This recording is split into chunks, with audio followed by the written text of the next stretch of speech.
Praise the lord. ప్రభునందు ప్రియ దేవుని పిల్లలైన మీ అందరికీ నా హృదయపూర్వకమైన వందనాలు తెలియజేస్తూ ఈ దిన దేవుని వాగ్దానము అనే యొక్క కార్యక్రమంలోకి మిమ్మల్ని ప్రేమపూర్వకంగా ఆహ్వానిస్తూ ఉన్నాను.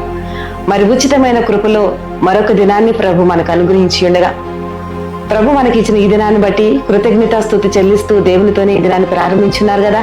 తప్పక దేవుని స్తుతిస్తూ దేవుని సన్నిధిలో మనం నిలవబడుచు దేవుని కార్యాల కొరకు ఎదురు చూద్దాం.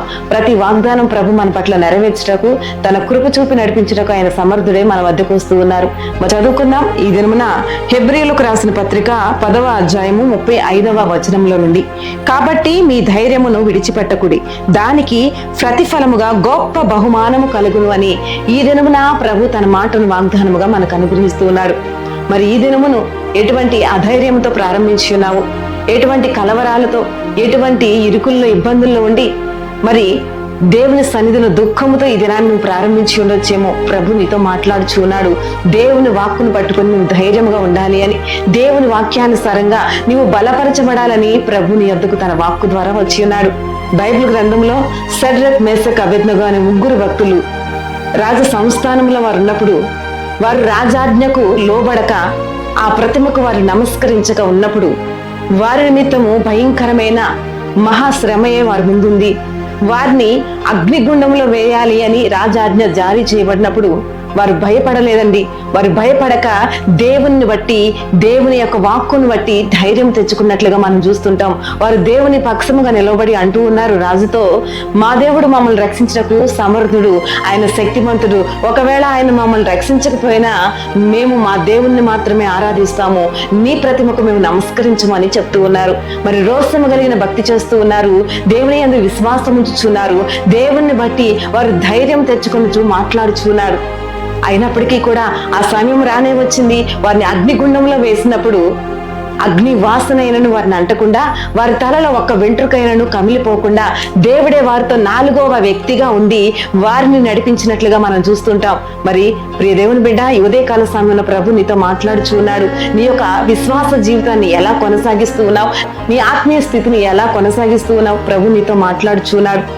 షడ్రక్, మేషక్, అబేద్నెగోలకు తోడై ఉన్న దేవుడు నేను మీతో కూడా తోడై ఉన్నానని మాట్లాడుచున్నాడు. నీ ధైర్యాన్ని విడిచిపెట్టకు. అడుగడుగున అనేక రకాల అవాంతరాలు, అనేక రకాల ఇరుకులు, ఇబ్బందులు, అనారోగ్యాలు, ఆర్థికమైన పరిస్థితులు, అప్పుల సమస్య, ఉద్యోగమందును, వ్యాపారమందును, పాడి పంటల యందును, చదువుచున్న చోట ఎక్కడున్నాను నీకు కలుగుచున్న ఇబ్బందులు బట్టి, నీకు ఎదురవుతున్న అనేక రకాల వ్యతిరేకమైన పరిస్థితులు బట్టి ధైర్యాన్ని కోల్పోతూ ఉన్నావా? ప్రభు ఈ దినమున నిన్ను బలపరుస్తూ ఉన్నాడు. తన వాక్కు చేత ధైర్యాన్ని ఇస్తూ ఉన్నాడు. దేవుని వాక్యాన్ని పట్టుకొని నువ్వు ధైర్యం తెచ్చుకో. కాబట్టి నీ ధైర్యమును విడిచిపెట్టొద్దని ప్రభు మాట్లాడుచున్నాడు. ఏ పరిస్థితుల్లో నీవున్నాను ఈ దినమున దేవుని వాక్యమందు విశ్వాసముతో, నిరీక్షణతో దేవుని వాక్యాన్ని పట్టుకో. దేవుని సన్నిధిలో ప్రార్థించు.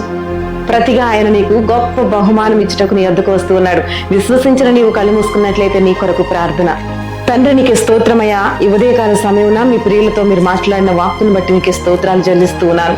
కాబట్టి ధైర్యం తెచ్చుకొనడి, దానికి ప్రతిఫలముగా మీకు గొప్ప బహుమానము కలుగునని ఈ దినమున మీరు ఇచ్చిన వాగ్దానము ప్రతి బిడ్డ పట్ల నెరవేర్చండి. ఎవరు ఎటువంటి అధైర్యంతో ఈ దినాన్ని ప్రారంభించున్నారో నీ వాక్కు ద్వారా గొప్ప ధైర్యం వారికి కలుగును గాక. ఇగో ప్రభ, నెమ్మది, సంతోషము, సమాధానము వారికి కలుగును గాక. ఆరోగ్యము, క్షేమము వారి కుటుంబాల్లో కలుగును గాక. సమృద్ధి అనే కృప వారిపై కుమ్మరించండి ప్రభ. ఈ దినం అంతయు నీ బిడ్డలకి నీ కృప తోడే ఉంచి నడిపించండి ప్రభ. నీ కొరకు రోషము కలిగి నిలవబడినట్లుగా, అటు భక్తి చేయనట్లుగా ప్రతి ఒక్కరిని లేవనెత్తమని ప్రార్థిస్తున్నాను. నీ ప్రియులు వారు ప్రారంభిస్తున్న ప్రతి చేతి పని ప్రయత్నాల్లో ప్రభ, వారి ప్రతి ఆలోచనల్లో ప్రభ మీరు తోడుగా ఉండండి. ఈ దినమునని ఈ మాటలు వింటున్న బిడ్డలు అయ్యా నీ వాక్కుల చేత ధైర్యపరచబడాలి ప్రభ. గొప్ప ఆదరణ నీ వాక్కు చేత వారికి కలుగును గాక. అంతేకాకుండా రక్షణ భాగ్యం వారికి కలుగును గాకని ప్రార్థిస్తూ ఉన్నాను. నీ బిడ్డలకి ఉద్యోగమందును, వివాహాల యందును, అలాగే గర్భఫలాల యందును నీ గొప్ప కార్యం వారి పట్ల జరిగించు. ఎవరికి ఏ అక్కర కలిగి ఉన్నారు, ఏ అవసరత కలిగి ఉన్నారు, ఆర్థిక అప్పులు ప్రతి కాడి వెరగొట్టి నీ బిడ్డలు జ్ఞాపకం చేసుకోండి ప్రభ. ఎవరి బిడ్డలకి నీ కృప తోడే ఉంచండి ప్రభ. ఎగ్జామ్ రాయటకు ప్రిపేర్ అవుతున్న బిడ్డలు జ్ఞాపకం చేసుకో. జ్ఞానము, జ్ఞాపక శక్తి వారికి అనుగ్రహించండి ప్రభ. నీ ప్రియులకు అయ్యా దైవజనులందరి చుట్టూ నీ కంచె వేసి ఇదిగో నీ వాగ్దానం ప్రతి ఒక్కరి పట్ల నెరవేర్చి ధైర్యం ధైర్యముగా ముందుకు కొనసాగునట్లు నీ కృపతో ప్రతి ఒక్కరిని నడిపించి ఈ దినమంతియు నీ కృప చూపమని ప్రార్థిస్తూ ఉండగా, ఎందరైతే మ్యారేజ్ డే అలాగే బర్త్డే జరుపుకుంటున్నారో ప్రభా, ప్రత్యేకమైన దీవెనలు ఆశీర్వాదాలు వారిపై కుమ్మరించి ఈ వాగ్దానం ప్రతి ఒక్కరి పట్ల నెరవేర్చమని నజరేయుడైన యేసుక్రీస్తు నామములో ప్రార్థించి వేడుచున్నాను తండ్రి. ఆమేన్, ఆమేన్, ఆమేన్.